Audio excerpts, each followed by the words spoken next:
Hello, welcome back. This is Disha Shah and I create videos on how to make, save and invest money. This is the first of many episodes to come in a playlist about cryptocurrency. This playlist is probably, scratch that, most definitely my most requested playlist. Now I understand the hype and demand for this playlist because in the recent times, cryptocurrency has almost doubled people's money in the span of 25 days. Now, hold your horses. I know that sometimes investments can look extremely attractive, but don't jump in and invest your money unless you completely understand that investment option and are comfortable and confident with it. Because earning money is extremely difficult. So before you put your money somewhere, I want you to take the time and learn about that investment option. Having said that, let's jump into this playlist. In this playlist, we will cover what is cryptocurrency, what is cryptography, what is a blockchain, what is all this hype about it, how it functions, what are the documents you need, and what are the apps that are needed. So that's going to be the first episode. And in the coming episodes, you will see what is Bitcoin, what are the other alternative coins, and various other topics. So if you are excited for this playlist, make sure to leave me a comment down below and hit the like button. If you haven't subscribed to this growing community, go click the subscribe button right now. Now let's first split the word cryptocurrency into crypto and currency and look at currency. If we go back to olden times, our medium of exchange was the barter system, which means if you had 3 goats and I had a cow and you were willing to exchange your 3 goats for my cow, then a trade would take place. Now this had its own set of difficulties, and so people moved on to coins.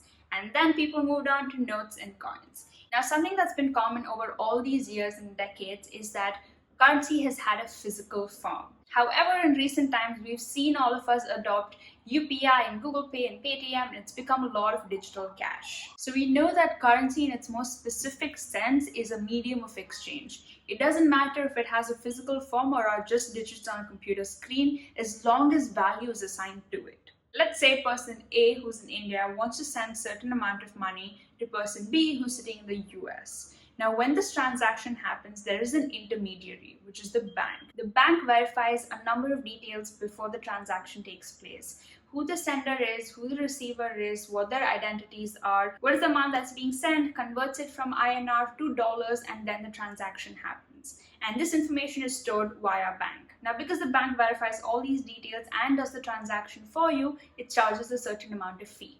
Now, this is how the transaction takes place with normal currency that all of us are familiar with. Now, let's look at crypto. Crypto means concealed or secret, and this is what is cryptography. Cryptography means converting plain text into unintelligible, which means not understandable text, and vice versa. Cryptography is a method of storing and transmitting data in a particular form so that only for those whom it is intended can read and process it. Now we know what is crypto and we know what is currency. Now let's put them together. Cryptocurrency is a form of digital cash. Now, if I was making this video 10 years before, it would have been so much harder to fathom money without its physical form and just as a couple of digits that is assigned value on a computer system. But now that we use Google Pay, PayPal, Paytm, and we're used to digital currency, it is not that hard to perceive how digital cash comes about and the value that it has. Similarly, cryptocurrency has no physical form and it is just digital money that has been assigned value. Now let's understand the major difference between our current currency and cryptocurrencies. Our current currency requires an intermediary, which is a bank, for transactions to happen between person A and person B. There's a central authority, the RBI, and it has power to print money as and when possible, which means that the whole currency is controlled by one system. It is also responsible for verifying all transactions and protecting and securing the whole system that works. But if you look at cryptocurrency, there is no centralized body that's governing and recording and verifying these transactions. It is decentralized. Another thing to note is that these transactions that happen between person A, person B, person C, D,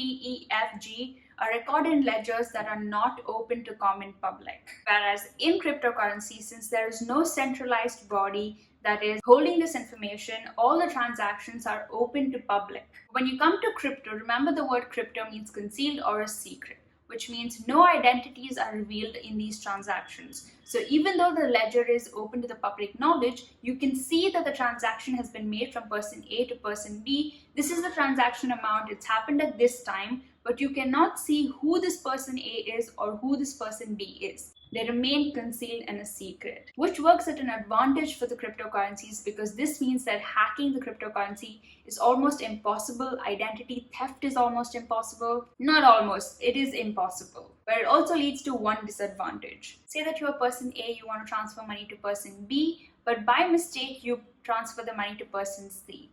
Now, if there was an intermediary like a bank, you could go appeal to them and they would have the knowledge of who that person C is that you send the money to and who the person B is that you want to send the money to. And the person C can also approach the bank and ask them who they've received money from, and they will let them know that it's person A and the transactions can be sorted. But since here there is no central body nor are any identities revealed, once a transaction is made, it cannot be reversed. So if you want to send money person B but you sent it to C, person C does not know who person A is, person A does not know who person C is. So the transactions cannot be reversed. Now let's quickly have a recap of what cryptocurrency is before moving on. It is a new kind of cash that is native to the internet, which gives it the potential to be the fastest where transactions can happen at a speed of 4 seconds. Easiest because it has a digital form, cheapest because there's no middleman, the fees is almost negligible, and safest. The word itself has crypto, which means concealed or a secret, and the most universal way of exchanging value the world has ever seen. No more converting INR to dollars and thousands of other currencies around the world. There is one value recognized universally. It doesn't matter who you are or where you are, the transactions can happen globally at the same value. And the most important, it cannot be manipulated by any central authority simply because there isn't one. Now we know what cryptocurrency is, how the transactions take place, some of its advantages and disadvantages. But if you're thinking, if there is no central authority, bank or government, how is crypto secure? It's secure because all of its transactions are vetted by a technology called blockchain. We're again going to understand this by splitting the word block and chain. We're not going to get deep into this technology, but understand in layman terms what it is.